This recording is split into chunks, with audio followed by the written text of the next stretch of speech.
여러분, 혹시 이런 상상 해보셨어요? 내가 매일 쓰는 돈이 어느 날 아침에 눈 떠보니까 그냥 종이 조각이 되어 있는 거예요.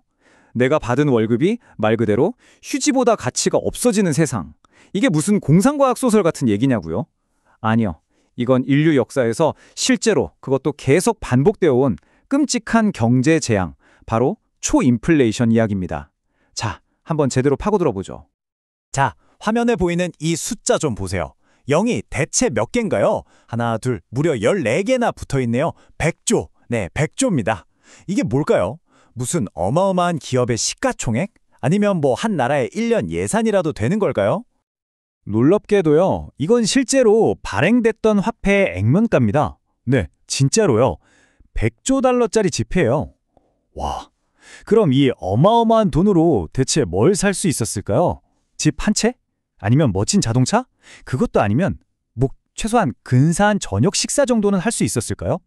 정답은 정말 충격적입니다. 이 100조 짐바브웨 달러 지폐. 이 돈의 가치가 미화 1센트도 안 됐어요. 우리 돈으로 하면 10원도 안 되는 거죠. 와, 진짜 그냥 길거리에서 기념품으로 파는 게 더 비쌌을 정도라니까요. 바로 이게 초인플레이션이라는 것의 광기입니다. 네, 방금 보신 그 100조 달러 지폐, 이게 바로 2000년대 후반에 짐바브웨에서 벌어졌던 실제 상황입니다. 정말 상상조차 힘든 이런 경제 붕괴가 어떻게 한 나라를 통째로 집어삼킬 수 있었을까요? 특히 그 속도가 어땠는지 한번 느껴보시죠. 이 초인플레이션이 진짜 무서운 건요, 바로 그 속도 때문이에요. 한번 상상해보세요. 2008년 짐바브웨 얘기인데요. 오후 3시에 맥주 한 병 값이 1000억 달러였어요. 근데 딱 1시간 뒤에 오후 4시가 되니까 그 똑같은 맥주가 1500억 달러로 뛰어오른 겁니다. 그러니까 월급을 받으면요, 그 돈의 가치가 계속 떨어지니까 그냥 몇 시간 안에 필요한 거 전부 다 사버려야 했던 거죠. 정말 미친 상황이죠. 아니, 도대체 뭐가 이런 말도 안 되는 상황을 만드는 걸까요? 이 충격적인 현상 뒤에 숨어있는 원인을 제대로 알려면 먼저 초인플레이션이 정확히 뭔지부터 딱 짚고 넘어가야겠죠? 아주 간단하게 말해서요, 초인플레이션은 물가가 오르는 속도가 이건 뭐 통제가 안 되는 수준이라서 돈의 가치가 사실상 0이 되어버리는 상태를 말합니다. 사람들이 자기 나라 돈을 더 이상 믿지 않게 되는 거예요. 그냥 종이라고 생각하는 거죠. 그럼 이건 왜 생기는 걸까요? 그 과정을 보면요, 대부분 다 비슷비슷해요.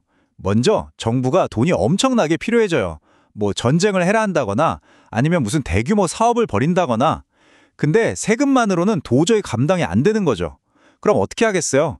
제일 쉬운 방법, 바로 중앙은행을 압박해서 돈을 그냥 마구 찍어내는 겁니다. 자, 생각해보세요. 시중의 물건 개수는 똑같은데 돈의 양만 갑자기 확 늘어나면 당연히 돈의 가치는 뚝 떨어지고 물건값은 미친 듯이 오르겠죠. 바로 이겁니다. 우리가 방금 얘기한 짐바브웨 사례가 되게 특별해 보일 수도 있는데요. 사실은 전혀 그렇지 않아요. 이 비극은요, 인류 역사에서 계속해서 정말 지겹도록 반복되어 왔습니다. 아주 먼 옛날 고대 로마 시대부터 지금까지 그 패턴이 놀라울 정도로 비슷합니다. 이 패턴 한번 볼까요? 3세기 고대 로마. 군사 비용이 너무 많이 드니까 은화에다가 불순물을 막 섞어서 돈을 찍어낸 거예요. 돈의 진짜 가치가 떨어진 거죠.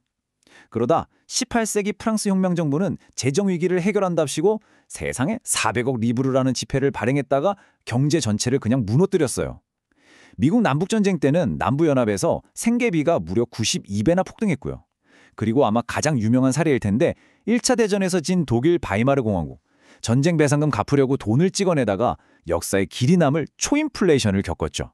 그리고 그 끝판왕은 2차 대전 후의 헝가리였습니다. 보세요. 전쟁, 혁명, 이런 큰 위기 속에서 정부가 돈을 찍어내는 그 쉬운 길을 선택했을 때 어떤 비극이 반복되는지 역사가 너무나 명확하게 보여주고 있죠. 자, 이 끔찍한 역사의 패턴이 가장 최근에 그리고 가장 극적으로 나타났던 짐바브웨 이야기로 다시 돌아가 볼게요. 돈의 가치가 완전히 사라졌을 때 우리 사회가 어떻게 무너져 내리는지 그 구체적인 모습을 한번 들여다보겠습니다. 말 그대로 한 국가의 경제 시스템이 완전히 멈춰서는 그 순간을요. 그 규모가 어느 정도인지 감이 잘 안 오실 텐데 역사상 최악의 두 사례를 한번 비교해 드릴게요. 2차 대전이 끝난 뒤에 헝가리. 이때 한 달 물가 상승률이 들어보세요. 4190경%. 경이요? 조 다음 단위? 이게 무슨 뜻이냐면 물가가 15시간마다 2배씩 뛰었다는 얘기입니다. 어제 1,000원 하던 게 오늘 오후엔 2,000원, 내일 아침엔 4,000원 이런 식인 거죠. 2008년 짐바브웨도 만만치 않았어요. 한 달에 85%. 정말 상상을 초월하는 숫자죠. 자, 상황이 이렇게까지 가니까요. 이제 결정적인 현상들이 나타나기 시작합니다. 정부가 가격 올리지 마 하고 강제로 막으려고 해도 이미 아무 소용이 없어요. 사람들은 짐바브웨 달러를 그냥 버리기 시작했고요. 상점에서는 아예 물건을 다 치워버립니다. 돈 받고 팔아봤자 손해니까요. 그럼 어떻게 될까요?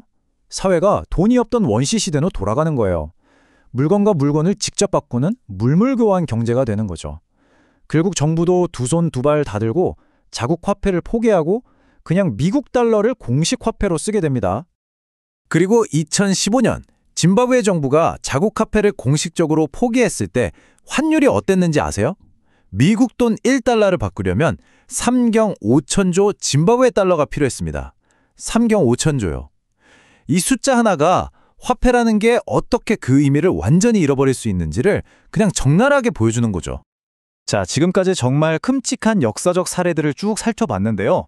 이게 오늘을 사는 우리에게 대체 뭘 말해주고 있는 걸까요? 그냥 저 먼 나라에서 그런 일이 있었구나 하고 끝낼 얘기가 절대 아닙니다. 우리 경제를 이해하는데 아주 중요한 교훈을 주거든요. 한 경제학자가 이런 말을 했어요. 경제는 물물교환 상태로 퇴화하고 그 경제적 손실은 헤아릴 수 없다. 결국 초인플레이션의 끝인 이거예요. 정해져 있는 결말이죠.